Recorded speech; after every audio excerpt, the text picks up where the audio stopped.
Hey, this is Marco, and in this video I'm going to show you how to connect NotCoin to Ton wallet. But before I show you how to do that, subscribe to the channel, it helps me out a lot.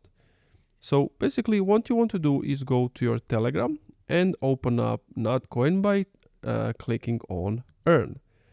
Once you are here, at the top you're going to see connect this wallet or just connect wallet. Click on that and then you have multiple options. Stonekeeper, MyTon wallet, TonHubD wallet. You can always view all of the wallets. So these are all of the wallets available. And then click on any. And basically what you want to do is follow on-screen instructions based on the wallet you want to connect. The on-screen instructions are pretty simple, and once you have done the steps, you're going to see your wallet right over here. And that's it. Thank you for watching this video. If you enjoyed, leave a like, comment, subscribe. If you're having some issues, let me know the problem in the comments down below, and I'll do my best to help you out.